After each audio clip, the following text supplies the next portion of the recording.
Hello friends, good morning to all of you. मैं Prabhat Kumar Khatri maths classes में आपका हार्दिक स्वागत करता हूं। स्टूडेंट्स, आज की क्लास में हम लॉगरिदम के बारे में डिस्कशन करेंगे। ठीक है स्टूडेंट्स, बेसिक मैथमेटिक्स की सीरीज में अभी तक हम लोगों ने 3 सेक्शन अच्छे से कंप्लीट कर लिया है। Number system, wavy curve method and modulus, ये 3 सेक्शन को हम लोगों ने काफ़ी अच्छे से इसको कंप्लीट किया है। लॉगरिदम भी हमारे सिलेबस का एक बहुत ही इम्पॉर्टेंट टॉपिक्स है, तो इसका भी हम काफ़ी अच्छे से डीप में इसका स्टडी करेंगे। तो स्टूडेंट्स, लॉगरिदम स्टार्ट करने से पहले सबसे पहले तो हम ये जानने की कोशिश करेंगे कि लॉगरिदम एक्चुअल में है क्या। तो अगर मैं इसको सिंपल लैंग्वेज में समझाने की कोशिश करूँ तो लॉगरिदम जो है ये आपका मैथमेटिक्स का एक टूल्स है जो किसी भी नंबर पर अप्लाई होने के बाद उस नंबर को, बड़े बड़े नंबर को छोटे नंबर में कन्वर्ट कर देता है और फिर उस छोटे नंबर को आप इजीली जो है आप कैलकुलेशन कर लेते हैं।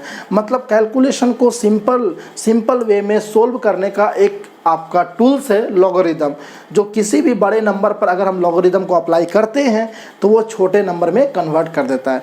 कैसे कन्वर्ट करता है, कैसे वर्क करता है, इसकी प्रॉपर्टी क्या होती है, इसके बारे में हम डिटेल एक्सप्लेनेशन आज की क्लास में देखेंगे। ठीक है स्टूडेंट, तो सबसे पहले हम लॉगरिदम का, मैंने तो आपको एक सिंपल आपका डिफिनीसन बता दिया कि एक्चुअल में लॉगरिदम होता क्या है, लेकिन अगर हम इसका एक क्लासिकल डिफिनीसन जानने की कोशिश करेंगे, अगर इसका एक्चुअल डिफिनीसन, तो एक्चुअल डिफिनीसन आपका ये है, logarithm of a number n to some base a is the exponent. मतलब लॉगरिदम किसी भी नंबर n का जो लॉगरिदम होता है किसी बेस a पर, वो क्या होता है, एक पावर होता है, वो एक्सपोनेंट होता है। By which the base must be raise. अगर हम बेस को उस बेस पर अगर हम उस पावर को रेज कर दें in order to get that number, तो वो मुझे उसका नंबर मिल जाएगा। ठीक है students, logarithm of a number n to the base a is the exponent. मतलब किसी भी नंबर n जिसका बेस a हो वो क्या होता है, एक एक्सपोनेंट होता है। बाय विच अगर बेस के ऊपर अगर हम पावर को रेज कर दें तो मुझे वो मेरा नंबर मिल जाता है। ठीक है स्टूडेंट्स, आई होप कि आपको ये चीज़ें समझ में नहीं आई होगी। ठीक है, लेकिन डिफिनीसन है तो जानना तो होगा ही, इसके बिना तो काम नहीं चलेगा।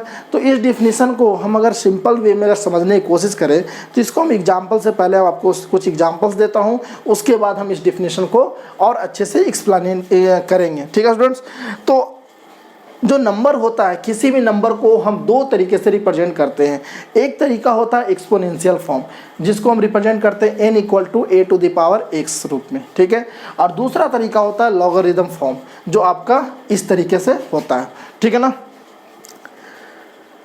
एक्सपोनेंशियल फॉर्म जो आपने क्लास 6, 7, 8, 9 में आपने पढ़ा होगा कि अगर आपका कोई नंबर दिया हुआ है तो उस नंबर को आप उसके बेस टू द पावर के रूप में लिखते हैं। जैसे अगर आपको 16 लिखना है, तो 16 को आप कैसे लिखते हैं, तो 4 का स्क्वायर करते हैं। ठीक है ना। अगर 16 को अगर एक्सपोनेंशियल फॉर्म में लिखना है तो आप 4 का स्क्वायर करते हैं। अगर आपको 25 लिखना है तो आप क्या करते हैं, 5 का स्क्वायर करते हैं। ठीक है, अगर आपको 216 लिखना है तो क्या करते हैं, 6 का स्क्वायर करते हैं। ठीक है, 6 का क्यूब करते हैं, 6 का क्यूब करते हैं। अगर आपका 343 लिखना है, ठीक है, 343 लिखें तो इसको क्या करते हैं, 7 का क्यूब करते हैं। इस तरह से करके हम लिखते हैं। तो आपका अगर मान लीजिए 16 को लिखना है तो 16 को आप 4 का स्क्वायर, 25 को 5 का स्क्वायर, 216 को 6 का क्यूब, 343 को 7 का क्यूब। हम इस तरह से किसी भी नंबर को हम एक्सपोनेंशियल फॉर्म में लिखते हैं। यहाँ पर आपका a क्या कहलाता है, a आपका कहलाता है बेस। यहाँ पर a क्या कहलाता है, आपका बेस कहलाता है। और x क्या कहलाता है, तो x कहलाता है आपको एक्सपोनेंट, या हम इसको कहते हैं पावर। ठीक है ना स्टूडेंट्स, x क्या कहलाता है, तो x कहलाता है आपको एक्सपोनेंट या पावर कहलाता है। ठीक है, ये आपको ऑलरेडी पता है कि किसी भी नंबर को हम एक्सपोनेंशियल फॉर्म में कैसे करते हैं, तो उसका कुछ बेस होता है, उसके ऊपर कुछ पावर होता है, इस तरीके से हम उसको रिप्रेजेंट करते हैं। ये मैंने साइड में कुछ इसके कंडीशन लिखे हैं जो मैं बाद में डिस्कस करूंगा। बस अभी आप जानिए कि एक्सपोनेंशियल फॉर्म में हम इस तरह से रिप्रेजेंट करते हैं। अगर मुझे लॉगरिदम फॉर्म में रिप्रेजेंट करना है, तो अगर इसी एक्सपोनेंशियल फॉर्म को अगर मुझे लॉगरिदम फॉर्म में रिप्रेजेंट करना है तो हम क्या करते हैं कि जो इस जो एक्सपोनेंशियल फॉर्म में जो इसका पावर रहता है x, हम x को यहाँ लिखते हैं, लेफ्ट हैंड साइड में लिखते हैं। ठीक है, log n n, और यहाँ का जो बेस है वो यहाँ पर आपका लिखाता है बेस a, ठीक है। बेस a को हमेशा नीचे की ओर करके लिखते हैं। तो क्या होता है कि पावर को हम राइट हैंड साइड में लिखते हैं x इक्वल टू जिसका जो नंबर रहता है उस नंबर को हम यहाँ पर लिखते हैं log n और बेस a। तो हम पढ़ते हैं x equal to log n base a। इसको हम इस तरह से पढ़ते हैं x equal to log n base a। तो अगर एक तरह से देखा जाए तो यहाँ पर आपका x क्या था, पावर था। अब जब इसको हम लॉगरिदम फॉर्म में चेंज कर दिए तो x कहाँ पर आ गया, आपका लेफ्ट हैंड साइड में, और यहाँ पर ये आ गया।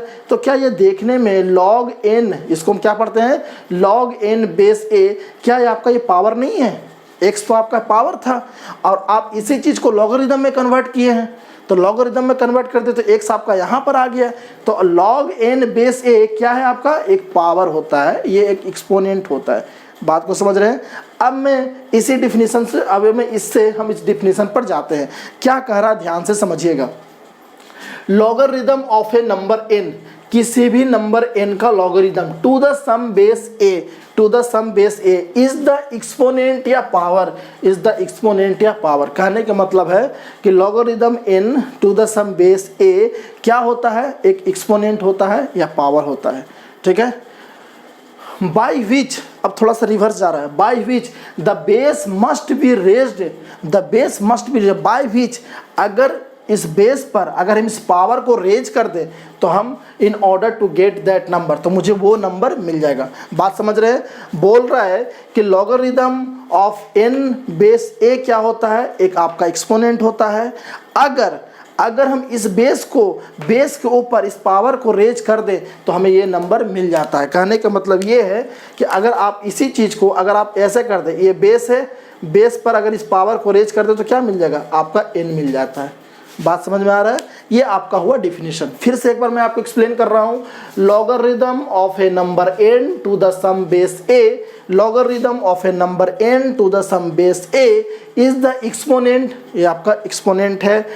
अगर by which the base must be raise, अगर हम बेस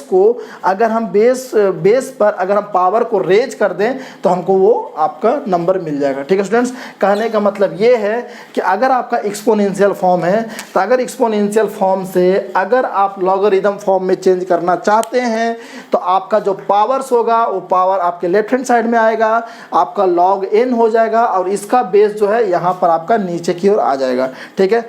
और अगर आप यहाँ से चाहें तो आप इसको एक्सपोनेंशियल फॉर्म में भी जा सकते हैं। कैसे, तो बेस पर अगर बेस पर इस पावर को रेज कर दें तो हमारा वो नंबर मिल जाएगा और हम इस फॉर्म में भी जा सकते हैं। बात समझ में आया। मतलब आप लॉगरिदम फॉर्म से आप बेस एक्सपोनेंशियल फॉर्म में भी जा सकते हैं और एक्सपोनेंशियल फॉर्म से आप जो है लॉगरिदम फॉर्म में जा सकते हैं। जैसे हमने आपको एक एग्जांपल दिया कि आपका किसी भी नंबर को एक्सपोनेंशियल फॉर्म में ऐसे चेंज करते हैं। अगर इसी को अगर मैं लॉगरिदम फॉर्म में चेंज करूं तो ध्यान से समझने की कोशिश कीजिएगा। यहाँ पर आपका पावर कितना है, 2 है, तो यहाँ पर आपका क्या हो जाएगा, 2 इक्वल टू लॉग, किसका लॉग निकालना है, तो इस नंबर का, ये log 16 और ये हो गया बेस कितना है, बेस आपका है 4 है। तो मैं इसी चीज़ को अगर मैं लॉग में लिखना चाहूँ तो क्या करूँगा, इस तरह से लिखूँगा। अगर मैं इसको लिखना चाहूँ लॉग में तो आपका बेस पावर क्या है, 2 है, 2 लॉग और यहाँ पर नंबर कितना है 25 है, तो log 25 बेस 5, ठीक है स्टूडेंट्स।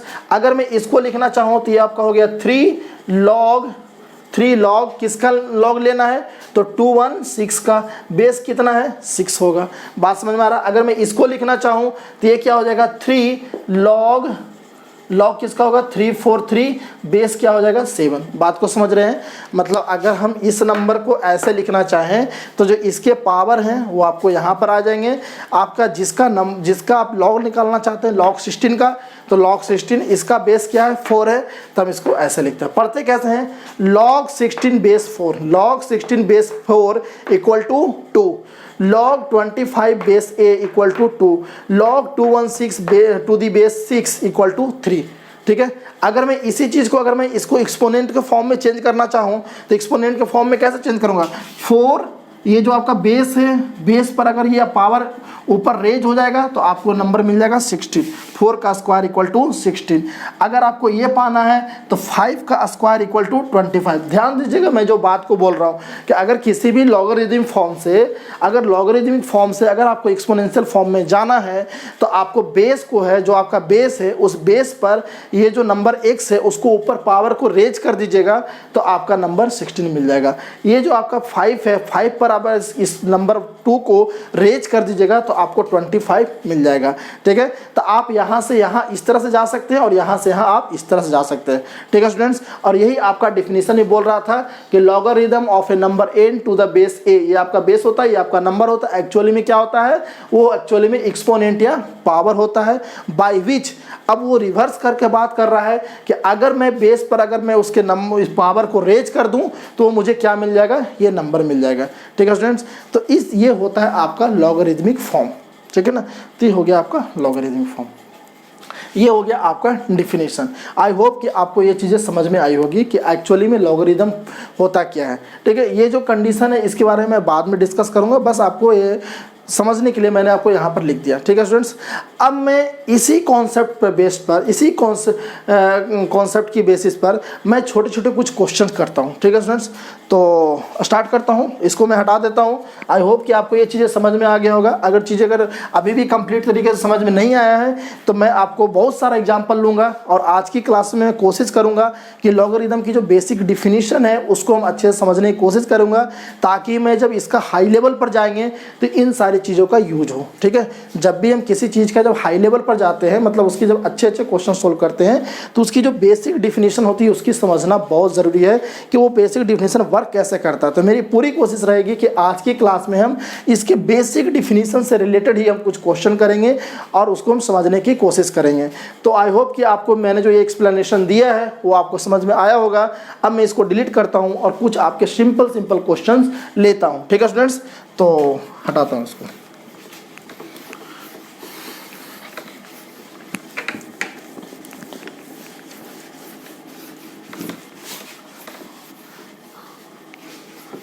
अब देखिए, अगर मैं आपको ये बोलूं कि फाइंड द वैल्यू ऑफ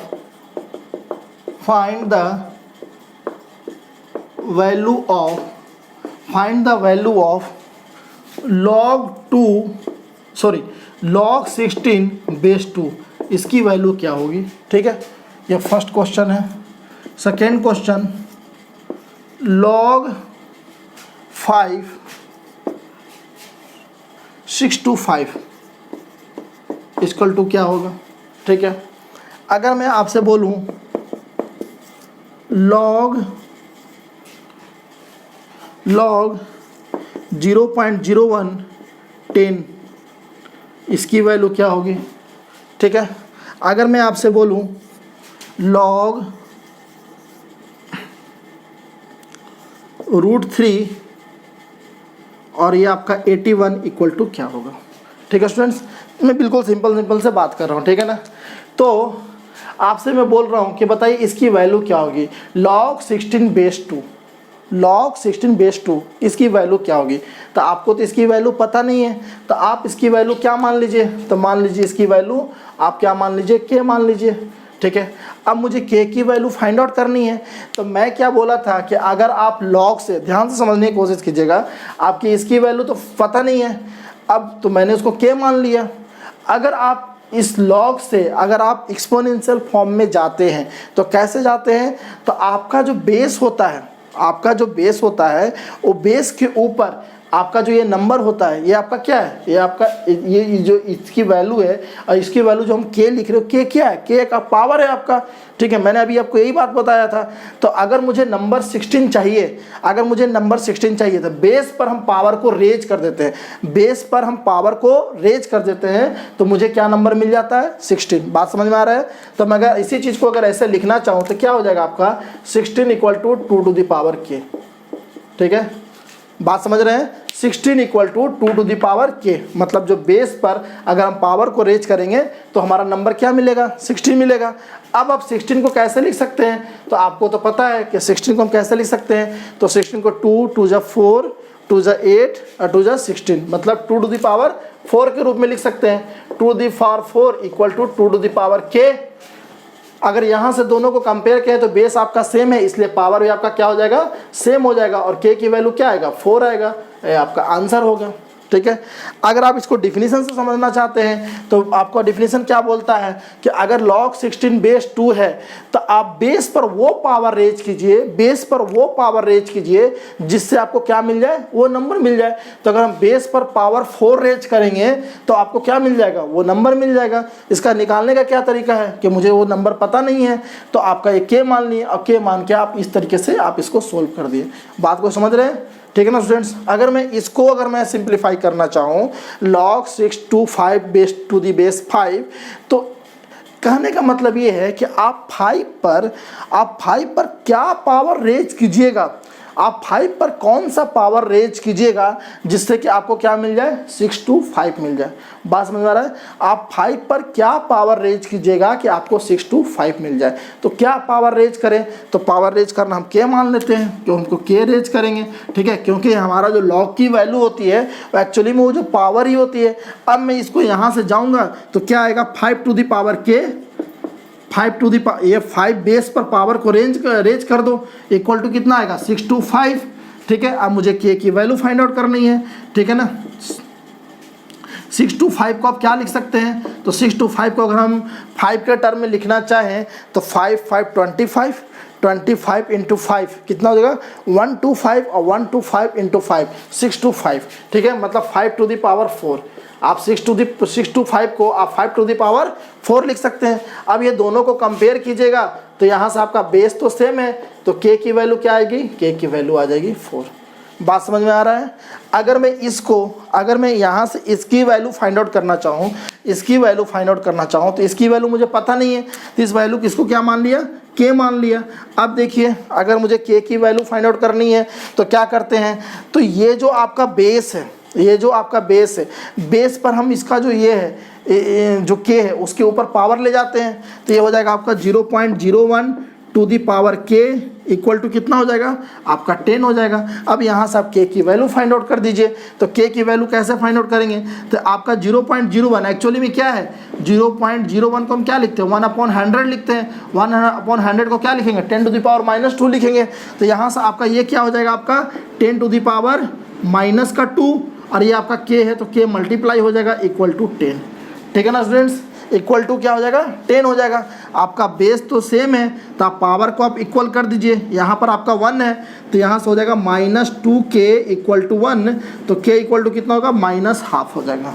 ठीक है ना स्टूडेंट्स, तो इस तरह से हम किसी भी log की वैल्यू निकालते हैं। अगर मुझे इसकी वैल्यू निकालना है log 81 बेस √3, तो इसकी वैल्यू क्या होगी, इसकी वैल्यू मैंने मान लिया k। अब मुझे k की वैल्यू फाइंड आउट करनी है तो बेस को हम यहाँ ले जाएंगे, √3 to the power k equal to 81। ठीक है, अब तो आपको समझ में आ रहा होगा। अब देखिए, √3 to the power k equal to 81। अब 81 को आप √3 के रूप में अगर कन्वर्ट करना चाहें तो कितना होता है, 339 और 339 93 27 3 टू दी 4। इसको आप क्या लिख सकते हैं, तो आप 3 टू दी पावर 4 के रूप में लिख सकते हैं, लेकिन मुझे तो चाहिए √3 के रूप में चाहिए। तो आप 3 टू दी पावर 4 को कैसा लिख सकते हैं, तो आप 3 टू दी पावर 4 को √3 का स्क्वायर कीजिएगा, 4 से मल्टीप्लाई होगा तो यहाँ 8 आ जाएगा। अब this is equal to this, तो यहाँ से k की वैल्यू क्या आ जाएगी, तो यहाँ से k का वैल्यू आ जाएगा 8। ठीक है ना स्टूडेंट्स, ध्यान दीजिएगा, ये चीज़ ये आपका आंसर ये है और ये वाला आपका आंसर ये है। ठीक है स्टूडेंट्स, तो इस तरीके से हम किसी भी log की वैल्यू को फाइंड आउट करते हैं। ठीक है ना, सिंपल सी बात है। मैंने जो आपको डिफिनीशन बताया उसी डिफिनीशन का हेल्प से मैं जो है आपके log की वैल्यू को फाइंड आउट कर रहा हूँ। ठीक है स्टूडेंट्स, तो ये चीज़ ध्यान रखिएगा। ठीक है, ऐसा होता है। अभी मैं इस पर बहुत सारा क्वेश्चन कराऊंगा एक एक करके। अभी ये आपका बेसिक्स है, पहले आप बेसिक को समझिए। अगर आपको बेसिक अच्छे से समझ में आ गया तो मैं इसी डिफिनीशन पर, इसी कॉन्सेप्ट पर मैं बहुत अच्छे भी क्वेश्चन कराऊंगा। तो आई होप कि आपको ये चीज़ समझ में आ गया होगा। अब मैं चलता हूँ आगे। आगे चलने से पहले एक चीज़ आपको पहले बतला देना चाहता हूँ कि अगर कहीं पर भी, मैं इसको हटाने जा रहा हूँ। ठीक है ना स्टूडेंट्स, अगर कहीं भी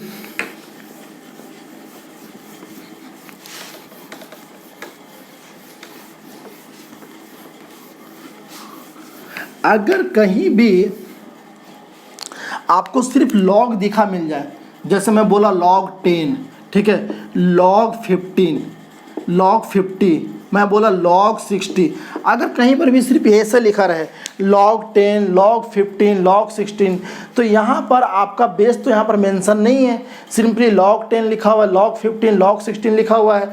तो यहाँ पर आपका बेस क्या होता है, यहाँ पर आपका जो बेस होता है, यहाँ पर बेस a = 10 होता है। ये क्या है आपका बेस है, ये चीज़ को ध्यान दीजिएगा, ठीक है ना। मतलब कि अगर कहीं पर भी अगर log 10 लिखा हुआ है, इसका मतलब है कि ये अंडरस्टूड है कि log 10 बेस 10 लिखा हुआ है, ठीक है ना। अगर कहीं पर भी log 50 लिखा हुआ है तो इसका मतलब है कि इसका बेस कितना लिखा हुआ है, 10 लिखा हुआ है। अगर कहीं पर भी log 60 लिखा हुआ है, इसका मतलब है कि इसका बेस कितना है, 10 है। मतलब अगर सिंपली log लिखा रहे, log 10, log 50, log 60 ऐसा लिखा रहे, तो आप वहाँ पर अंडरस्टूड समझिएगा कि इसका जो बेस है वो बेस क्या है आपका 10 है, ये आपका अंडरस्टूड है, ठीक है, ये चीज़ समझिएगा। अगर कहीं पर भी आपका बेस में ऐसे लिखा हुआ है ln 10, ln 50, ln 60, अगर कहीं पर ऐसा लिखा रहे ln 10, ln 50, ln 60, अगर ऐसा लिखा रहे तो ये समझ लीजिएगा कि एक्चुअली में ये आपका लॉग ही लिखा हुआ है, लेकिन यहाँ पर आपका बेस कितना है, तो यहाँ पर बेस आपका है e, ठीक है, ये आपका क्या है, ये आपका बेस है, ठीक है ना। तो अगर कहीं पर सिर्फ ln 10 लिखा हुआ है, इसका मतलब कि यहाँ पर इसका बेस कितना है, तो बेस आपका e है। मतलब एक्चुअली में ये कैसा है लिखा हुआ, तो log 10 बेस e, ठीक है। अगर ये है इसका मतलब क्या हुआ, log 50 बेस e। अगर ये है इसका मतलब क्या हुआ, log 60 बेस e। बात को समझ रहे हैं, ठीक है। e क्या होता है, ये जो है एक नेचुरल बेस होता है, इसका नेचुरल बेस बोलते हैं, नेचुरल बेस, और इसकी वैल्यू क्या होती है, 2.71 होती है, ठीक है ना स्टूडेंट्स। तो अगर कहीं पर भी अगर आपको ln 10, ln 50 ऐसे करके लिखा हुआ मिल जाए, तो समझ लीजिएगा कि आपका log ही लिखा हुआ है, बट इसका बेस कितना है, तो बेस आपका e है। e की वैल्यू क्या होती है, 2.71। अगर सिंपली log 10, log 50, log 60 लिखा रहे तो यहाँ पर आपका बेस कितना है, 10 है, ठीक है। ये दोनों अंडरस्टूड है। और इसके अलावा अगर इसके अलावा कहीं पर भी log का मेंशन है, तो आपको बेस भी वहाँ पर मेंशन रहेगा। तो ये चीज़ ध्यान दीजिएगा, ठीक है स्टूडेंट्स। तो आई होप कि आपको ये चीज़ें समझ में आ गई होगी, ठीक है ना। अब मैं इसको हटाता हूँ और जो मैं कुछ बेसिक क्वेश्चन करा रहा था उसी बेसिक क्वेश्चन को कराता हूँ, ठीक है।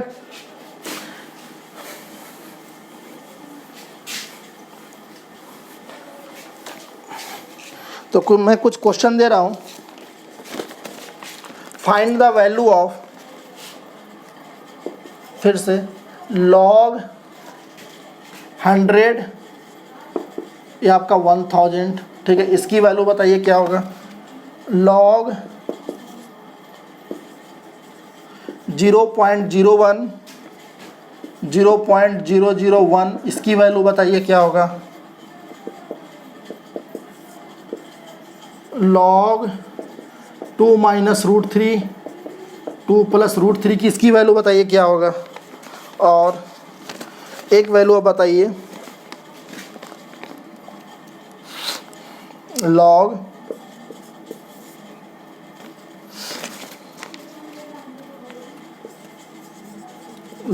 2 log 16 बेस 4, इसकी वैल्यू क्या होगी, ठीक है ना स्टूडेंट्स। बिल्कुल सिंपल क्वेश्चन है। तो आप बताइए इसकी वैल्यू क्या होगी। देखिए जो सबसे पहली वाली जो क्वेश्चन है वो तो बहुत आसान है। ये क्या है आपका निकालना log 100 बेस आपका क्या है 1000। अब इसकी वैल्यू निकालनी है। इसकी वैल्यू तो आपको पता नहीं है, लेकिन इतना पता है कि इसकी वैल्यू क्या होती है, अपने आप में एक पावर होती है। तो मैं इसकी वैल्यू को क्या मान लिया, इसकी वैल्यू को मैं मान लिया k। अब मैं अगर इसको सोल्व करने जा रहा हूँ तो मुझे k की वैल्यू फाइंड आउट करनी है। तो k की वैल्यू फाइंड आउट हम कैसे करेंगे, तो k की वैल्यू फाइंड करने का तरीका क्या है कि जो बेस है वो बेस पर हमारा ये जो पावर है वो रेज हो जाता है, ठीक है। तो ये हो जाता है आपका 1000 to the power k equal to कितना होता है 100। ये जो आपका जो तरीका है उस तरीका को समझिएगा, तभी आप इसको बहुत अच्छे से क्वेश्चन को डील कर सकते हैं। तो क्या हो जाएगा 1000 to the power k equal to 100 हो जाएगा। ठीक है ना। अब मुझे के की वैल्यू फाइंड आउट करनी है, तो ये कितनी वैल्यू हो जाएगी, अगर मैं इसको थोड़ा सिंपल भाषा में बात करूँ तो ये तो 1000 है, ये आपका क्या है 10⁻³ आ जाएगा। 10 को 3 टाइम्स मल्टीप्लाई करेंगे तो 1000 हो जाएगा, और 3 को 10⁻³ इंटू के, ठीक है ना, ये आपका क्या हो जाएगा 10⁻³ के, और ये कितना हो जाएगा 10 का स्क्वायर हो जाएगा। ऐसा क्यों कर रहे हैं, क्योंकि अल्टीमेटली मुझे के की वैल्यू फाइंड आउट करनी है, तो के की वैल्यू फाइंड आउट करनी है तो मुझे बेस आपका इक्वल करना होगा। तो यहाँ से आपका क्या आ जाता है, यहाँ से आपका आ जाता है 10⁻³ के, ये आपका दोनों मल्टीप्लाई हो जाएगा इक्वल टू 10 का स्क्वायर। अगर ये बेस सेम है तो यहाँ से क्या आ जाएगा 3k इक्वल टू 2, और यहाँ से k इक्वल टू क्या आ जाएगा 2/3। बात समझ में आ रहा है, यहाँ से k की वैल्यू क्या आ जाएगी 2/3। तो आपकी इसकी वैल्यू क्या हो जाएगा, इसकी वैल्यू क्या हो जाएगा 2/3। बिल्कुल सिंपल है, सेम ही तरीका है, लेकिन मैं इसी बेसिक का यूज करके, इसी कॉन्सेप्ट का यूज करके मैं अभी IIT JEE लेवल तक का क्वेश्चन को डिस्कशन करूंगा। और जितने भी आपके टॉपिक्स मतलब इस पे लेवल पर जितने भी क्वेश्चन है, सबका जो एक जड़ है वो आपका इन्हीं बेसिक्स है, ठीक है। तो इस चीज़ को ध्यान रखिएगा, अदरवाइज मुझे इतना क्वेश्चन कराने की कोई ज़रूरत नहीं थी। लॉग का डिफिनीशन बता के मैं उसके बाद प्रॉपर्टी पर डायरेक्ट आ जाते हैं, ठीक है। लेकिन उसके बाद भी हम इसको एक्सप्लेन कर रहे हैं इसलिए कि आप प्रॉपर्टी जानने से पहले आप इसके जो रूट्स हैं उसके बारे में जानिए कि एक्चुअली में होता क्या है। अब देखिए, अगर इसकी वैल्यू निकालनी है तो इसकी वैल्यू निकालनी है, तो इसकी वैल्यू को मान लीजिए k मान लीजिए, ठीक है। अब k मानने के बाद इसको मैं कैसे सोल्व करूंगा, तो आपका ये जो आपका बेस है, बेस पर ये आपका पावर रेज हो जाएगा 0.01 to the power k equal to कितना हो जाएगा 0.001 हो जाएगा। अब मुझे यहाँ से k की वैल्यू फाइंड आउट करनी है, तो ये दोनों बेस को सेम करना होगा। 0.01 मतलब क्या हुआ 10⁻⁻2 होता है, ध्यान दीजिएगा। 0.01 क्या होता है, 0.01 को अगर मैं लिखना चाहूँ तो कैसे लिखूंगा 1/100 लिखूंगा, और 1/100 को क्या लिखूंगा 10⁻⁻2 लिखूंगा। अगर मैं 0.001 लिखना चाहूँ तो क्या लिखूंगा 1/1000 लिखूंगा, और 1000 को क्या लूँगा 10⁻³ लिखूंगा, यही तो लिखूंगा ना। तो ये सारे चीज़ आपके कैलकुलेशन आपके दिमाग में होने चाहिए। और इसको मैं कैसे लिखूंगा, तो ये हो जाएगा आपका 10⁻⁻2k, और ये हो जाएगा आपका 10⁻⁻3। बात समझ में आ रहा है। अब ये दोनों आपका बेस सेम है, तो यहाँ से हो जाएगा आपका -2k इक्वल टू -3, यहाँ से minus minus cancel out, k की वैल्यू कितना हो जाएगा आपका 3/2 हो जाएगा, ठीक है ना स्टूडेंट्स।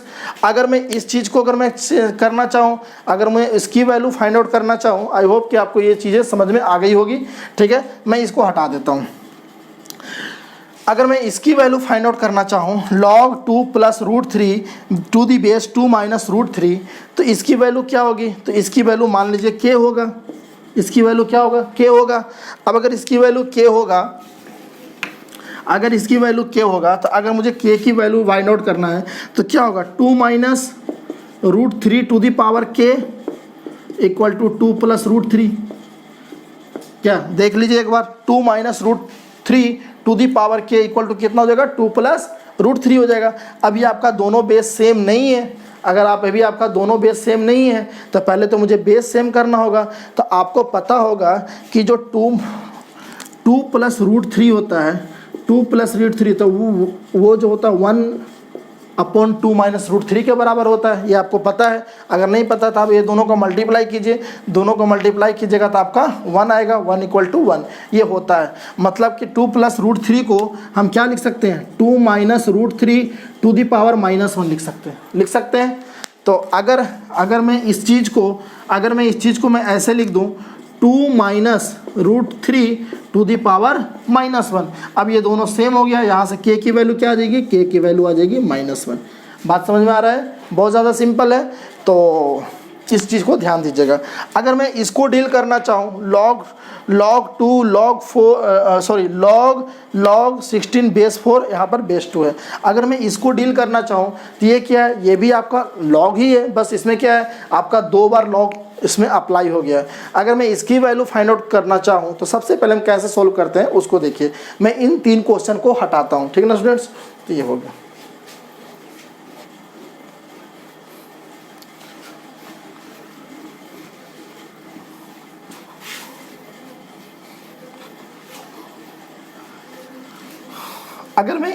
अगर इसको मैं सोल्व करना चाहूँ तो कैसे सोल्व करूँगा, ये आपका log फिर से log, ये हो गया आपका 16, ये हो गया बेस 4 और ये कितना हो गया बेस 2, ठीक है ना। अब मुझे इसकी वैल्यू फाइंड आउट करनी है, ठीक है। तो मैं क्या करता हूँ कि मैं कुछ देर के लिए जो आपका ये है, कुछ देर के लिए मैं इसको एक नंबर मान लेता हूँ, ठीक है। कुछ देर के लिए इसको मैं क्या मान लेता हूँ, कुछ नंबर मान लेता हूँ n, ठीक है ना, कुछ नंबर मान लेता हूँ n। तो अब ये देखने में कैसा लग रहा है, तो ये देखने में आपको कैसा लग रहा है, आपका log 2n जैसा लग रहा है, log n बेस 2 जैसा लग रहा है। अब इसकी वैल्यू क्या होगी, तो इसकी वैल्यू होगी इक्वल टू k। इसकी वैल्यू तो आपको पता नहीं है, तो इसकी वैल्यू क्या होगी, आपका k होगी। तो इसकी वैल्यू जब k होगी तो यहाँ से आपका n का वैल्यू क्या आएगा, तो n का वैल्यू आएगा 2 टू द पावर k, ठीक है स्टूडेंट्स, बात समझ में रहे। मैंने यहाँ पर 2 log अप्लाई था, तो मैंने अंदर वाले log को n मान लिया, तो आपका देखने में कैसा लगने लगा, log n base 2 equal to k। अगर मुझे यहाँ से n की वैल्यू निकालना रहे तो n इक्वल टू क्या होगा, 2 टू द पावर k हो गया, क्योंकि ये आपका यहाँ जाएगा, ये उसके ऊपर चला जाएगा, तो n equal to 2 to the power k। लेकिन एक्चुअल में n क्या था, तो एक्चुअल में n तो आपका क्या था, एक्चुअल में आपका n क्या था, आपने तो n इसको माना था, और वो क्या है, तो log 16 base 4 equal to 2 to the power k। Actual में तो यही था। अब देखिए, अगर मैं अब इसको यहाँ पर देखूँ, तो अगर मैं यहाँ से मैं log को हटाना चाहूँ तो क्या होगा, ये जो आपका 4 है वो यहाँ पर चला जाएगा और ये आपके पावर में चला जाएगा। तो यहाँ से क्या हो जाएगा आपका, ये हो जाएगा आपका 16 इक्वल टू 4 का ये क्या हो जाएगा आपका 2 टू द पावर k हो जाएगा, ठीक है ना स्टूडेंट्स। ये 2 टू द पावर क्या हो जाएगा, k हो जाएगा। अब देखिए यहाँ 16 इक्वल टू 4 का 4 to the power 2 to the power k, ये आपका पावर में चला गया, ये आपके पावर में चला गया। अब देखिए, अब मुझे क्या है, k की वैल्यू फाइंड आउट करनी है। तो अगर मैं k की वैल्यू फाइंड आउट करूं, तो k की वैल्यू फाइंड आउट करने के लिए क्या करना, मुझे दोनों बेस को सेम करना होगा। तो ये जो 16 है, 16 को क्या मैं 4 का स्क्वायर लिख सकता हूँ, क्या मैं 4 का स्क्वायर लिख सकता हूँ, लिख सकता हूँ। और ये जो है आप इसको क्या कर सकते हैं, 4 to the power 2 to the power k लिख सकते हैं। आपका बेस तो सेम हो गया, तो यहाँ से आपका क्या 2 equal to 2 to the power k हो गया। अभी भी मुझे k की वैल्यू फाइंड आउट करनी है, तो इसका पावर 1 है, दोनों का बेस सेम है, तो यहाँ से k की वैल्यू क्या आ गया, तो k की वैल्यू 1 आ गया। बात समझ में आ रहा है। यहाँ पर 2 आपका log अप्लाई हो गया था, तो 2 log अप्लाई हो गया था, तो अंदर वाले को हम सबसे पहले कुछ मान लेते हैं। अब मानने के बाद हम बाहर वाले को पहले log हटाते हैं। बाहर वाले को log हटाएं तो जो आपका number n equal to 2 to the power k आया।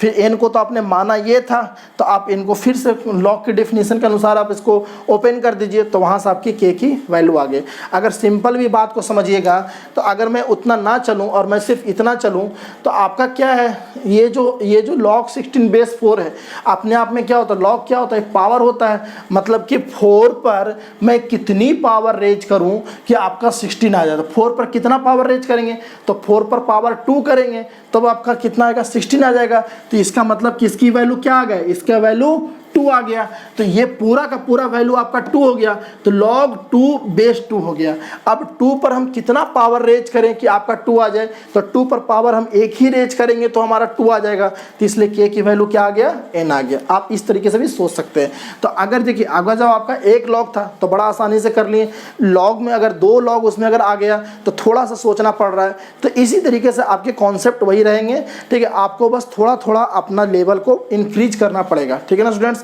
तो आई होप कि आपको ये क्वेश्चन समझ में आया होगा। आप इस तरीके से भी सोच सकते हैं, मतलब जो हमारा डिफिनेशन था कि बेस पर हम क्या पावर रेज करें, बेस पर हम क्या पावर रेज करें कि मुझे वो नंबर मिल जाए, और वो जो पावर रेज करते हैं वही हमारा लॉगरिदम होता है। क्योंकि मैंने पहले ही बताया कि लॉगरिदम क्या है, लॉगरिदम अपने आप में एक पावर है, ठीक है। तो आप देखिए 4 पर क्या पावर रेज कीजिएगा, तो 4 पर पावर 2 कीजिएगा तो आपको 16 मिल जाएगा, मतलब कि इसकी वैल्यू क्या आएगा, 2 आएगा। अब आपका log 2 बेस 2 है, ठीक है, ये इसकी वैल्यू 2 हो गया, तो log 2 बेस 2। अब 2 पर क्या पावर रेज कीजिएगा तो 2 आएगा, तो 2 के पर एक पावर रेज करेंगे तो हमारा 2 आएगा। बात को समझ रहे हैं? तो आप इस तरीके से सोच सकते हैं। अगर आपको इस तरीके से नहीं सोचने आता है तो आप पहले ही मान लीजिए कि उसकी पावर कुछ k है और फिर वहाँ से आप लॉग को हटाना स्टार्ट कीजिए। वहाँ से जब लॉग को हटाना स्टार्ट कीजिएगा तो आपका बेस क्या है, आपका बेस पर वो जो नंबर माने हैं वो आपका पावर में चढ़ जाएगा और फिर वहाँ से k की वैल्यू करके फाइंड आउट कर लीजिए। अगर 2 लॉग रहेगा तो मैं उसी तरीके से करूँगा, मैं सिस्टम के अनुसार करूँगा। अगर 3 लॉग होगा तो भी मैं इसी तरीके से करूँगा, थोड़ा सा एक स्टेप और आगे जाएगा। तो इस बात को ध्यान दीजिएगा, ठीक है ना स्टूडेंट्स। तो आई होप कि आपको ये क्वेश्चन समझ में आ गया होगा। कुछ और मैं क्वेश्चन लेता हूँ, ठीक है ना। तो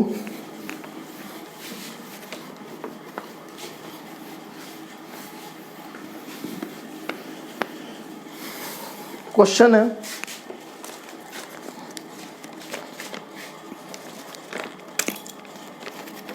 लॉग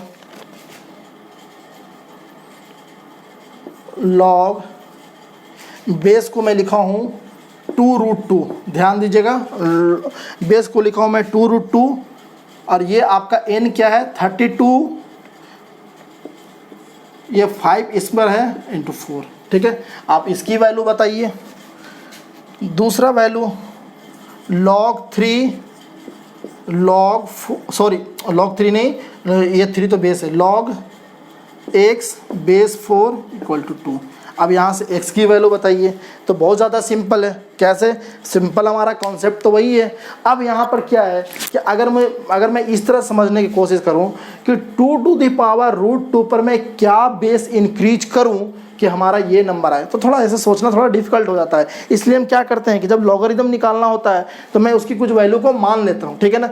मैं ऐसे भी कर सकता हूँ कि मैं बेस पर मैं क्या पावर रेज करूँ कि मुझे ये नंबर मिल जाए, कर सकता हूँ, ठीक है। थोड़ा सोचना आपका डिफिकल्ट हो जाता है। तो मैं क्या करता हूँ, मुझे लॉग की वैल्यू फाइंड आउट करनी है तो मैं लॉग की वैल्यू को क्या मान लेता हूँ, k मान लेता हूँ। अब मुझे k की वैल्यू फाइंड आउट करनी है तो कैसे k की निकालेंगे, तो आपका बेस जो है यहाँ आ जाएगा, ये जो है आपका पावर में चला जाएगा।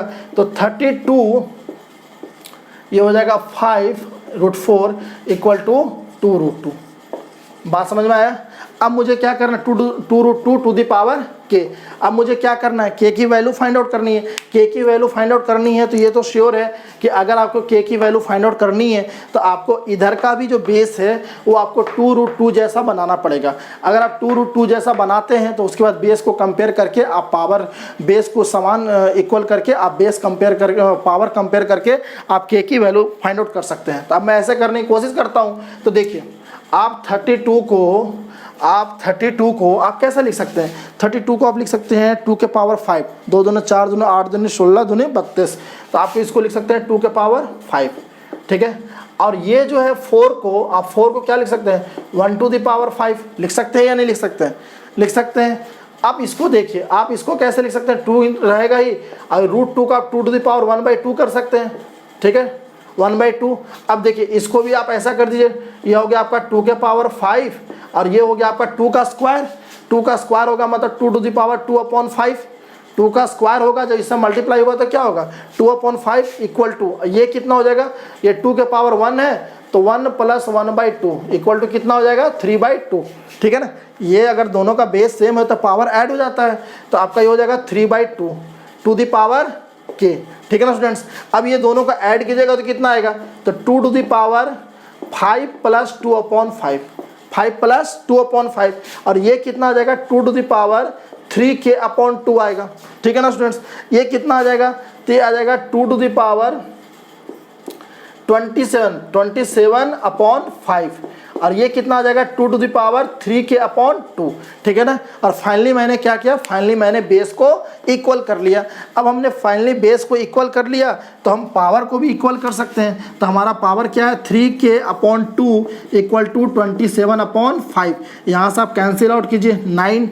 अब यहाँ से k की वैल्यू क्या आएगा, तो आपका 18/5 and this is the answer, ठीक है ना। बिल्कुल बेसिक कॉन्सेप्ट है, लेकिन देखिए थोड़ा सा अगर हम नंबर को और अगर हम बेस को अगर हम थोड़ा सा टिपिकल सेट करते हैं तो फिर वहाँ वैल्यू फाइंड आउट करने के लिए आपको जो सर्ट्स एंड इंडिसेस जो मैंने नंबर सिस्टम में थोड़ी सी बताई थी उसकी आपकी ज़रूरत पड़ेगी और आपको इस तरह से ज़रूरत पड़ेगी। आपको सिंपली क्या करना है, दोनों वाले बेस को लेफ्ट और राइट साइड के बेस को आपको इक्वल करना होगा, ठीक है स्टूडेंट्स। तो आई होप कि आपको ये क्वेश्चन समझ में आया होगा। अब मैं आता हूँ ये आपका सेकेंड क्वेश्चन पर। सेकेंड क्वेश्चन क्या बोलता है, सेकेंड क्वेश्चन बोलता है, ये मैं हटाने को जा रहा हूँ। सेकेंड क्वेश्चन बोलता है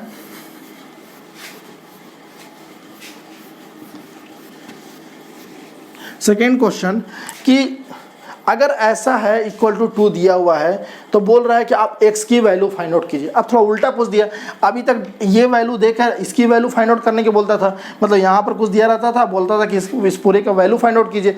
अब इस पूरे के वैल्यू आपका 2 दे दिया और बोल रहा है कि x की वैल्यू फाइंड आउट कीजिए, बट तरीका हमारा सेम ही रहेगा। अगर 2 लॉग लगा रहेगा तो क्या करेंगे, अंदर वाले लॉग को मैं कुछ मान लूँगा, ठीक है, अंदर वाले लॉग को मैं कुछ मान लिया।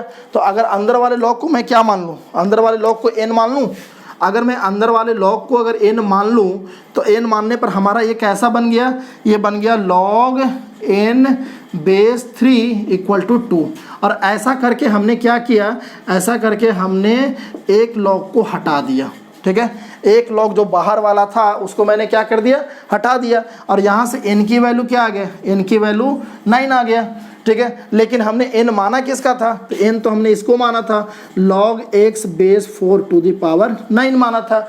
अब यहाँ से अगर मुझे x की वैल्यू फाइंड आउट करनी है तो क्या होगा, 4 टू द पावर 9 हो जाएगा, and this is the answer, ठीक है ना। तो वेरी सिंपल, आप इस तरीके से कर सकते हैं।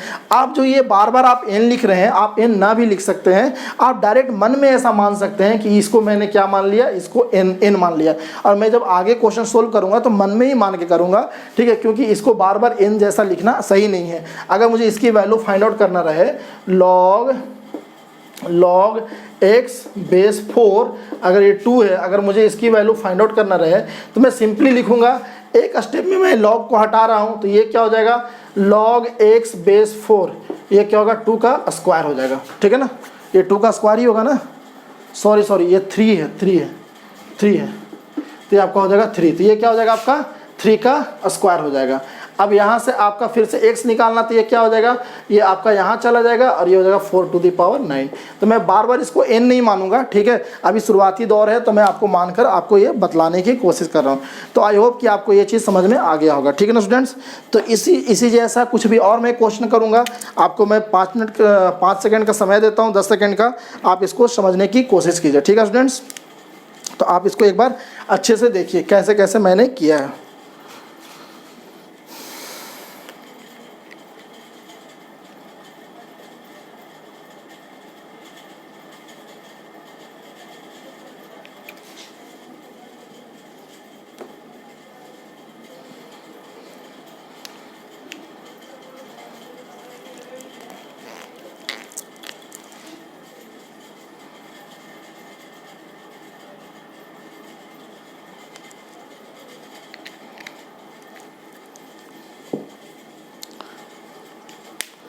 ठीक है, तो इसको मैं हटाता हूँ यहाँ से।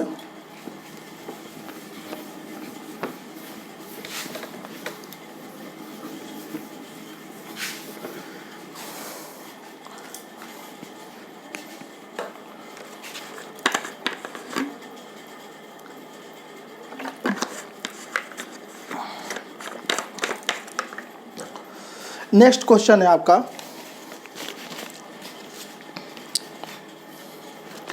अब मैं आपको 3 लॉग लगा रहा हूँ। Find the value of log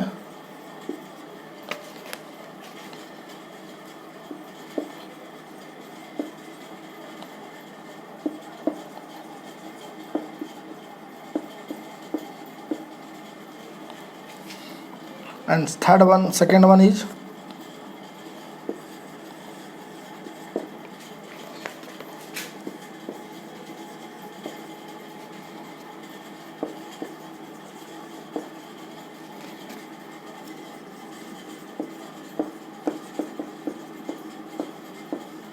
ठीक है स्टूडेंट्स।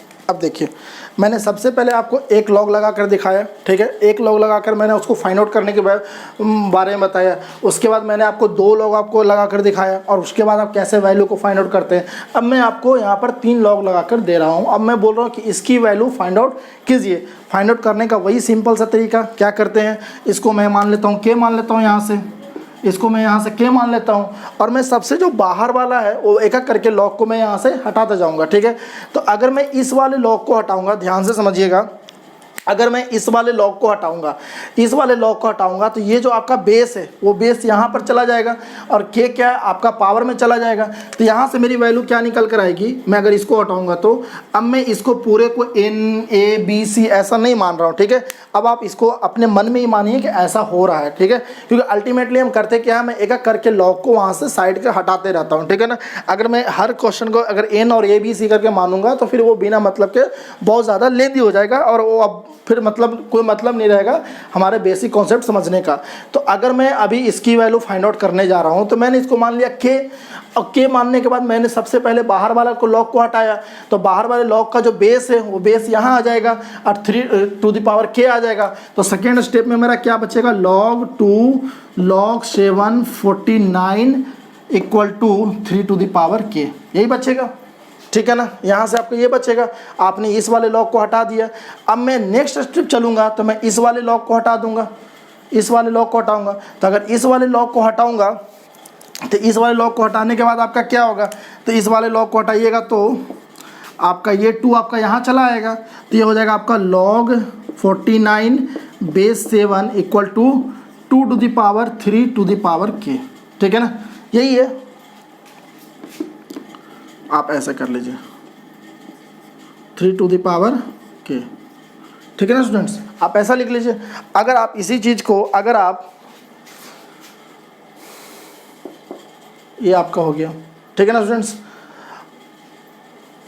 तो यहाँ से आपका क्या हो जाएगा, यहाँ से 2 टू द पावर 3, ये क्या आ जाएगा आपका 8 आएगा और 8 टू द पावर के, ठीक है ना। ऐसा कर सकते हैं, मैंने थोड़ा सा इसको सिंपल कर दिया। तो 2 to the power 3 to the power K था, तो 2 टू द पावर 3 कितना हो जाएगा 8 होगा, अब 8 टू द पावर के हो गया। अब देखिए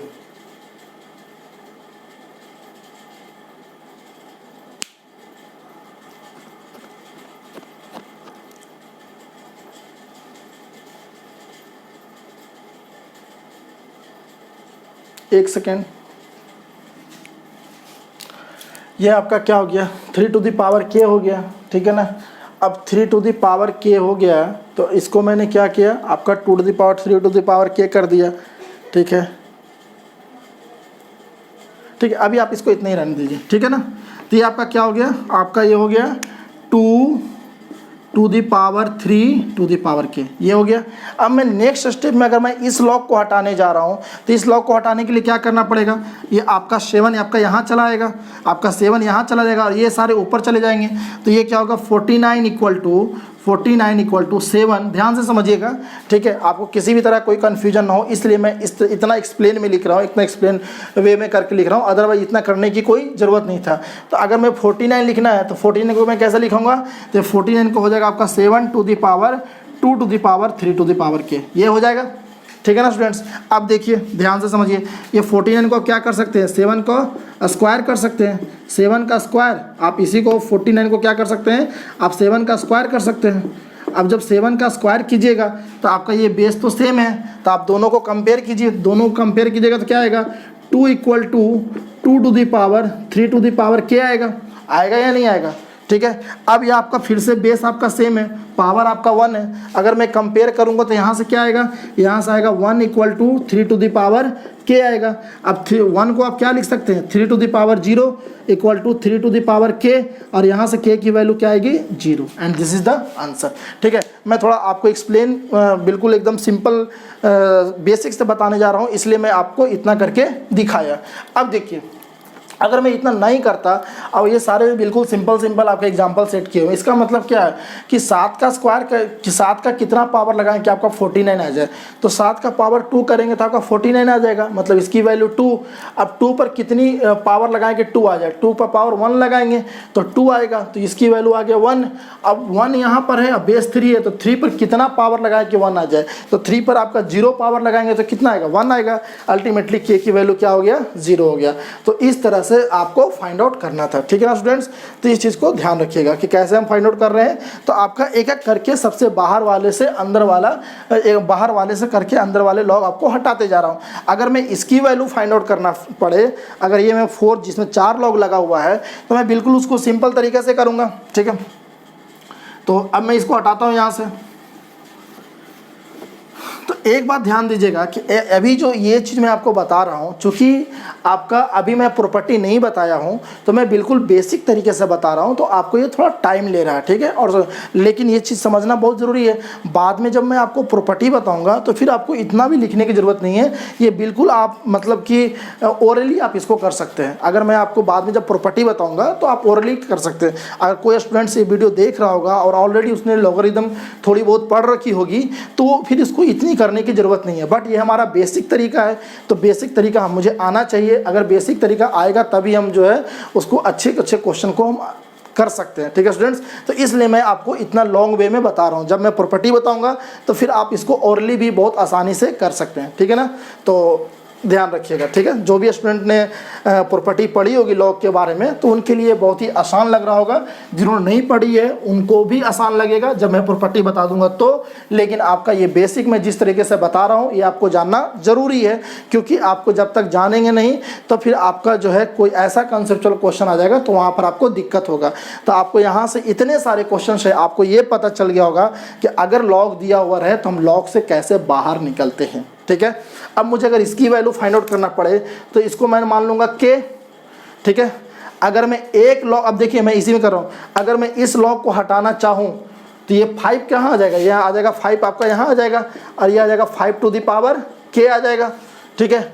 अगर मैं इस वाले लॉग को हटाना चाहूँ, इस वाले लॉग का, तो इसका बेस कितना है, इसका बेस 2 है, तो इसका बेस 2 है तो ये क्या हो जाएगा, इसका बेस है तो 2 to the power 5 to the power K हो जाएगा ना। ध्यान से समझिएगा।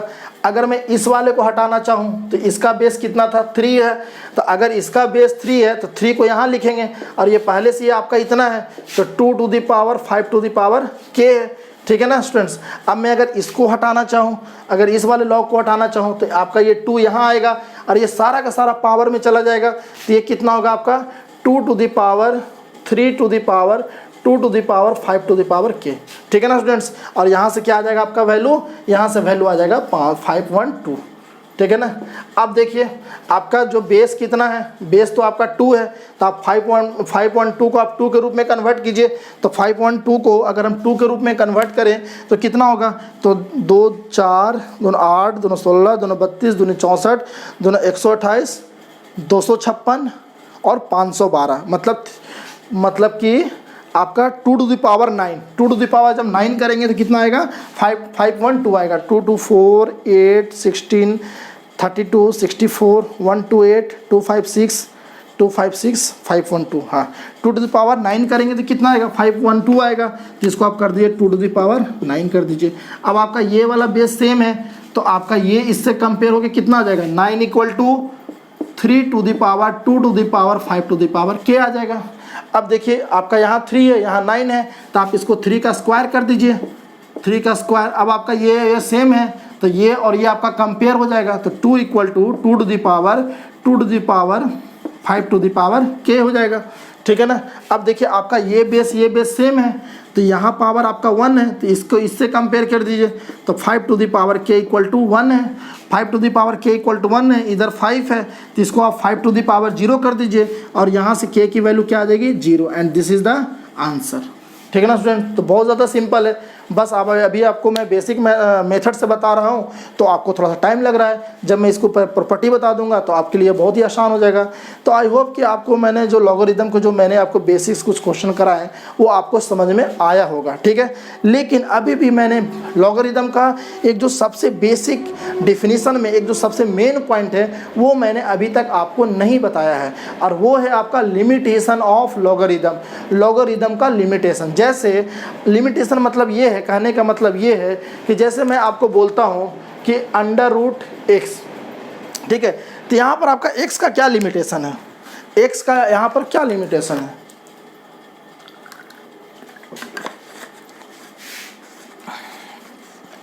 तो यहाँ पर आपका x का लिमिटेशन है कि आपका अंदर में जो x होना चाहिए वो हमेशा कैसा होना चाहिए, पॉजिटिव होना चाहिए। हमेशा पॉजिटिव होगा तो आप उसका स्क्वायर रूट बहुत इजीली निकाल सकते हैं।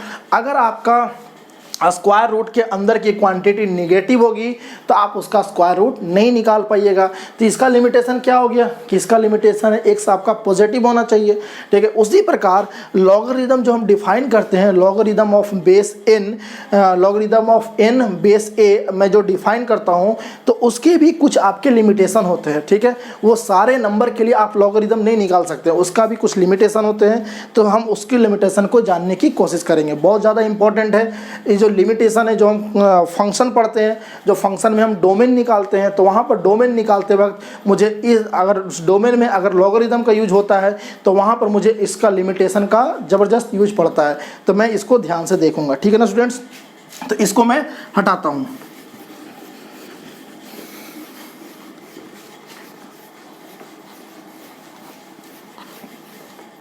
तो यहाँ से क्या है आपका लिमिटेशन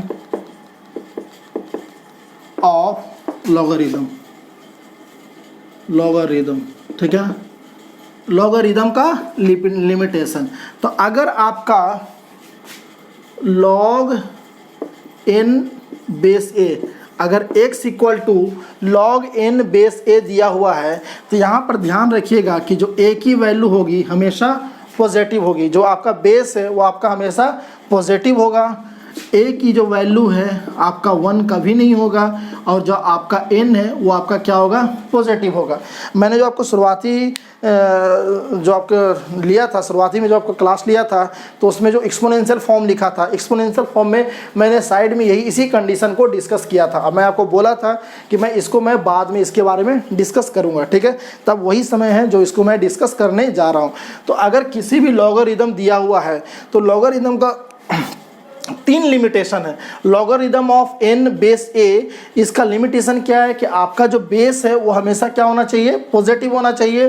बेस जो है कभी भी 1 के इक्वल नहीं होना चाहिए और जो आपके नंबर हैं, जिस नंबर का आप लॉगरिदम निकालने जा रहे हैं वो नंबर क्या होना चाहिए पॉजिटिव होना चाहिए। ठीक है, ये तीनों कंडीशन आपको एक साथ फुलफिल होगा तब जाकर आपका logarithm of n base a आपके डिफाइन होंगे, अदरवाइज आपके लॉगरिदम डिफाइन नहीं होंगे। ठीक है, ये ध्यान, अगर इसमें से कोई भी एक कंडीशन फुलफिल नहीं होता है तो वहाँ पर आपका लॉगरिदम डिफाइन नहीं होगा। इस चीज़ का ध्यान रखना है।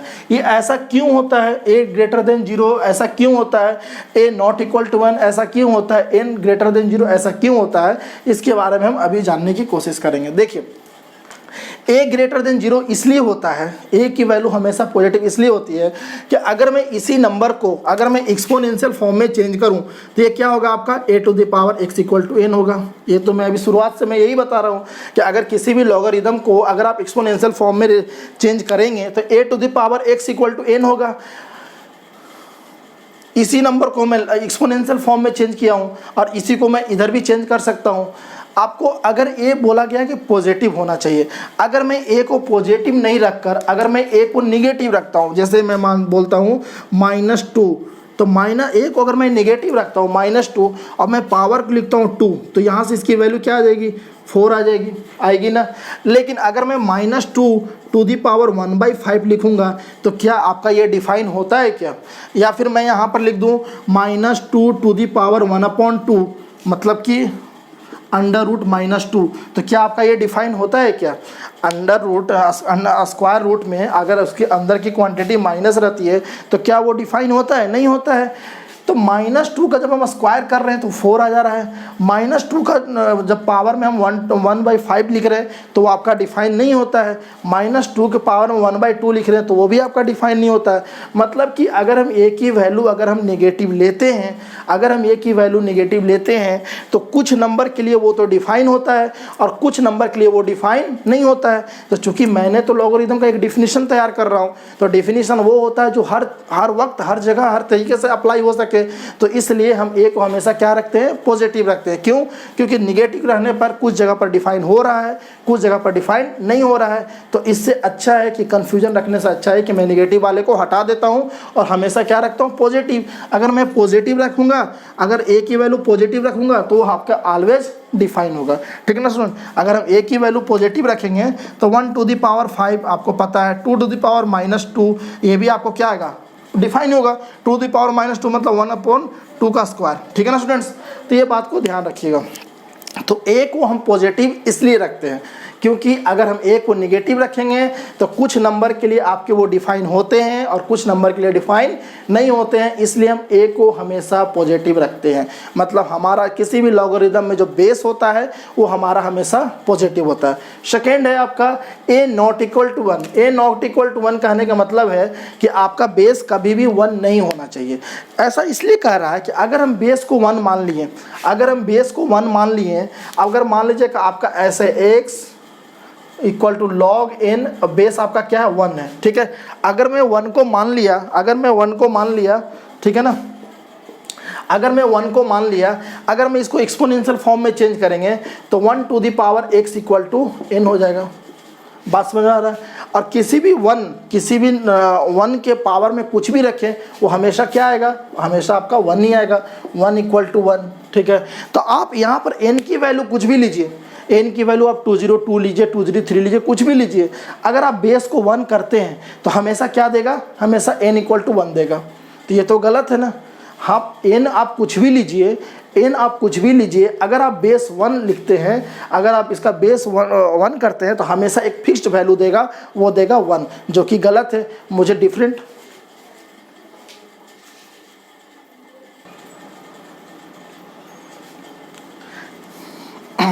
ठीक है स्टूडेंट्स। तो अगर हम बेस को 1 रखते हैं तो हमेशा जो हमारा n की वैल्यू आएगी, हमारा एक फिक्स्ड वैल्यू आएगी, 1 आएगा। n का हमेशा फिक्स्ड वैल्यू क्या आएगा, 1 आएगा। तो मुझे तो डिफरेंट वैल्यू के लिए n की वैल्यू निकालना है, तो वहाँ से आपका n की वैल्यू क्या आएगा, n की वैल्यू आपका जो है वो आपका हमेशा फिक्स्ड आएगा, ठीक है ना स्टूडेंट्स। तो इस चीज़ का आप ध्यान रखिएगा कि आपका, इसलिए आपका a इक्वल टू 1 कभी नहीं होगा, ठीक है ना। अब थर्ड वन है कि आपका n क्या होगा, पॉजिटिव होगा। तो ये तो बहुत सिंपल सी बात है, ये दोनों पर ही डिपेंड करती है। अगर एक ही वैल्यू पॉजिटिव हो और उसके पावर कुछ भी हो, ठीक है, तो n की वैल्यू जो हमेशा आएगी वो आपका ग्रेटर देन 0 ही आएगा। तो ये तो भाई ये दोनों से ही आपको क्लियर हो जाता है कि अगर a ग्रेटर देन 0 हो और ये नॉट इक्वल टू 1 हो तो n की वैल्यू हमेशा क्या आएगा, पॉजिटिव आएगा। तो बात समझ में आ गया। एक पॉजिटिव क्यों रखते हैं, क्योंकि a निगेटिव रखने पर आपका डिफाइन नहीं होता है। a इक्वल टू 1 क्यों नहीं रखते हैं, क्योंकि 1 रखने पर आपका हमेशा n की वैल्यू फिक्स्ड 1 ही आती है, जो कि मुझे नहीं चाहिए। और n ग्रेटर देन 0 क्यों होता है, क्योंकि अगर a ग्रेटर देन 0 हो, a नॉट इक्वल टू 1 हो, तो n ग्रेटर देन 0 आपको ऑब्वियसली होना पड़ेगा। तो ये आपके लिमिटेशन है लॉगरिदम का। ये अगर ये तीनों एक साथ फुलफिल होना चाहिए, अगर तीनों में से कोई भी अगर एक फुलफिल नहीं करेगा तो लॉगरिदम डिफाइन नहीं होगा। जब आप फंक्शन में आप जब डोमेन निकालेंगे और अगर किसी फंक्शन में अगर लॉगरिदम अगर उसमें इन्वॉल्व है तो आपको इन लिमिटेशन को ध्यान देना पड़ेगा। मैंने शुरुआती दौर में डिफिनेशन बताया तो लिमिटेशन आपको नहीं बताया था, ठीक है, क्योंकि मैं वहीं पर अगर मैं एक साथ सारे चीज़ बताता तो आप थोड़ा सा कन्फ्यूज हो जाते हैं, तो इसलिए मैंने लिमिटेशन को मैंने बाद में बताया, ठीक है। लेकिन अब अगर कंप्लीट कोई अगर आपसे लॉगरिदम के बारे में पूछे तो आप लॉगरिदम का डिफिनीशन भी दीजिए और साथ ही साथ आपको लिमिटेशन ही बताइए, तब जाकर आपके एक कंप्लीट डिफिनीशन तैयार होगा, ठीक है ना स्टूडेंट्स। अब मैं लिमिटेशन पर बेस्ड 1-2 क्वेश्चन करता हूं, ठीक है। तो फर्स्ट क्वेश्चन है,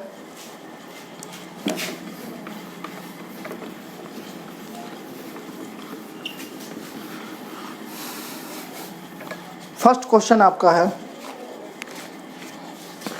if log x minus 2 base 3 is defined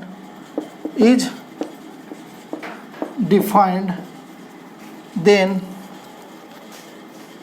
a smallest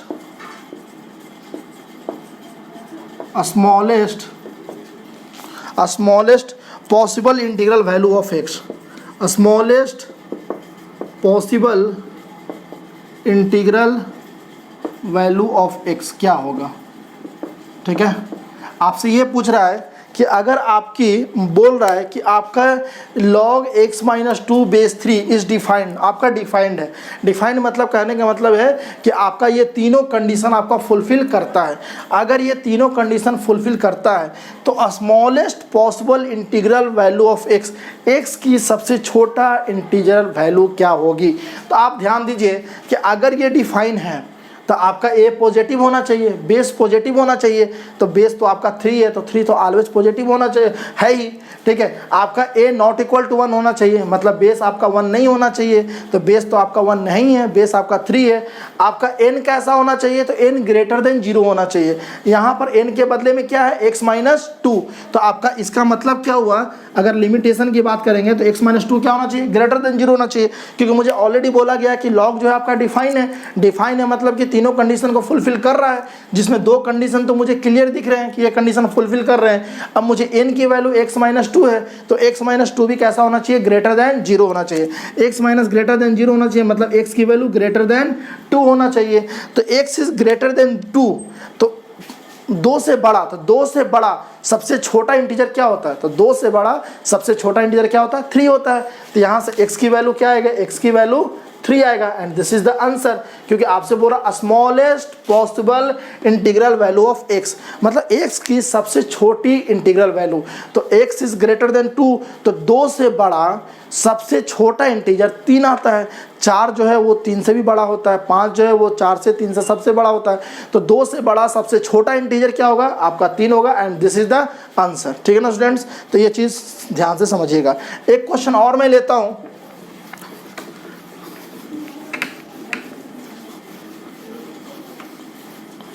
ठीक है, एक क्वेश्चन मैं और लेता हूं, वो क्वेश्चन है, इफ लॉग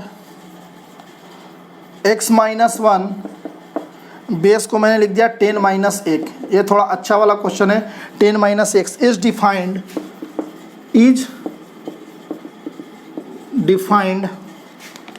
देन number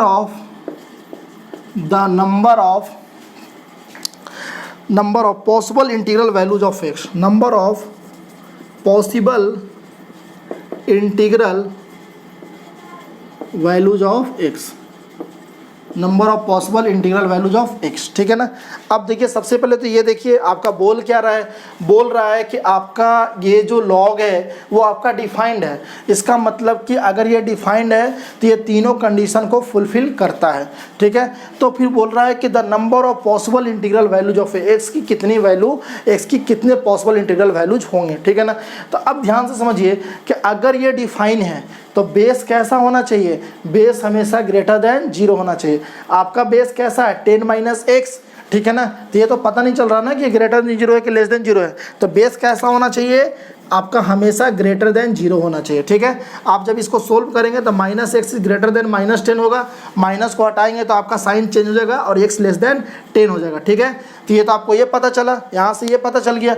अब दूसरी बात, बेस कभी भी 1 के इक्वल नहीं होना चाहिए, तो बेस तो आपका 10 माइनस एक्स है, तो ये कभी भी 1 के इक्वल नहीं होना चाहिए। इसका मतलब अगर हम x की वैल्यू निकालें तो x की वैल्यू 1 माइनस 10 मतलब माइनस का 9 होगा। यहाँ माइनस से minus cancel out, x not equal to 9, मतलब x की वैल्यू कभी भी 9 के इक्वल नहीं होना चाहिए, ठीक है ना स्टूडेंट्स। अब देखिए आपका जो n है यहाँ पर x माइनस 1 है और n की वैल्यू क्या होना चाहिए, हमेशा ग्रेटर देन 0 होना चाहिए। तो x minus 1 is greater than 0। अगर x माइनस 1 ग्रेटर देन 0 है तो x आपका कैसा होना चाहिए, ग्रेटर देन 1 होना चाहिए, ठीक है ना। तो अगर ये आपका डिफाइंड है तो आपका ये तीनों कंडीशन फुलफिल होना चाहिए। तो मैंने तीनों कंडीशन तो यहाँ निकाल लिया, अब तीनों कंडीशन एक साथ फुलफिल होना चाहिए, ठीक है। तीनों में अगर एक भी अनफुलफिल हो गया तो आपका काम मतलब गड़बड़ हो जाएगा, ठीक है ना। तो तीनों आपका एक साथ फुलफिल होना चाहिए। तो मैं यहाँ से तीनों का कॉमन पॉसिबल वैल्यू निकालूंगा। तो अगर मैं यहाँ से तीनों का कॉमन पॉसिबल वैल्यू निकालूंगा तो देखिए मैं इसको नंबर लाइन पर बता रहा हूँ कैसे होगा। यह मान लीजिए आपका नंबर लाइन है, ये आपका माइनस इन्फिनिटी से इन्फिनिटी है। एक बोल रहा है कि 10 से छोटा होना चाहिए, 10 से छोटा मान लीजिए आपका 10 है, तो एक बोल रहा है आपका 10 से छोटा होना चाहिए, ठीक है ना। ये बोल रहा है x क्या बोल रहा है, 10 से छोटा। दूसरा बोल रहा है 9 नहीं होना चाहिए, मान लीजिए यहाँ पर कोई 9 है, ठीक है, ये मान लीजिए आपका 9 है, तो ये बोल रहा है 9 नहीं होना चाहिए, ठीक है। और दूसरा बोल रहा है x ग्रेटर देन 1 होना चाहिए। तो मान लीजिए आपका इधर कहीं 1 है, तो ये क्या बोल रहा है कि 1 से हमेशा बड़ा होना चाहिए। तो इसके बीच में कितने वैल्यू आए, तो इसके बीच में अगर देखा जाए तो आपका 1 नहीं आएगा, 10 नहीं आएगा, 1 पर भी ओपन और ये 10 पर भी ओपन, और बीच में 9 भी नहीं आएगा। और उसके बीच में कितने इंटीग्रल वैल्यू आएंगे, तो उसके बीच में आएंगे, आपको आपसे इंटीग्रल वैल्यू पूछ रहा है तो उसके बीच में आपको इंटीग्रल वैल्यू आएंगे, x इक्वल टू 2 आ जाएगा, 3 आ जाएगा, 4 आ जाएगा, 5, 6, 7, 8, 9 तो नहीं आएगा क्योंकि 9 तो नहीं लेना है यहाँ से, 10 भी नहीं आएगा क्योंकि x इज लेस देन 10 है, 1 भी नहीं आएगा क्योंकि x इज ग्रेटर देन 1 है। तो यहाँ से आपको कितने पॉसिबल इंटीग्रल वैल्यू आए, तो यहाँ पर आए 2, 3, 4, 5, 6, 7, 8, 2, 3, 4, 5, 6, 7, सॉरी 2, 2, 4, 4 और 3, 7। तो कितने number of possible integral value आए, तो यहाँ से number of possible integral value जा पाए, number of possible integral values कितने आए आपके, वैल्यूज ऑफ x कितने आए, तो आए आपसे यहाँ से 7 and this is the answer. ठीक है स्टूडेंट्स, तो आई होप कि आपको ये चीज़ समझ में आया होगा। तो मैंने आज की क्लास में क्या किया, लॉगरिदम के बारे में उसका डिफिनीशन बताया, उसके डिफिनीशन से रिलेटेड मैंने कुछ क्वेश्चंस करवाए। ठीक है, क्वेश्चंस करवाते वक्त मैंने 1 लॉग का यूज़ किया, 2 लॉग का यूज़ किया, 3 लॉग का यूज किया, और बिल्कुल मैं बेसिक तरीके से लॉग की वैल्यू को फाइंड आउट करने को बताया। फिर लॉग का लिमिटेशन क्या होता है वो मैंने बताया, उस पर मैंने 1-2 क्वेश्चन बताया। और इस तरह से एक जो लॉगरिदम का एक जो बेसिक कॉन्सेप्ट होता है वो मैंने आज के क्लास में बताया। नेक्स्ट क्लास में हम लॉगरिदम की प्रॉपर्टी के बारे में डिस्कस करेंगे और वो हमारा सबसे ज़्यादा इम्पॉर्टेंट पॉइंट है, लेकिन उस पॉइंट को समझने के लिए मुझे ये जो बेसिक डिफिनीशन था ये भी समझना बहुत ज़रूरी था। ठीक है स्टूडेंट्स, तो आई होप कि आपको आज की क्लास अच्छा लगा होगा। ठीक है, तो आज के लिए इतना ही रहने देते हैं। अगर आपको ये वीडियो अच्छा लगा हो तो वीडियो को लाइक कीजिए, शेयर कीजिए, सब्सक्राइब कीजिए और ज़्यादा से ज़्यादा लोगों में फैलाइए ताकि ज़्यादा लोगों के पास पहुँचे और मुझे भी थोड़ा मोटिवेशन मिले। ठीक है ना स्टूडेंट्स, तो आज के लिए इतना ही। जय हिंद, जय भारत।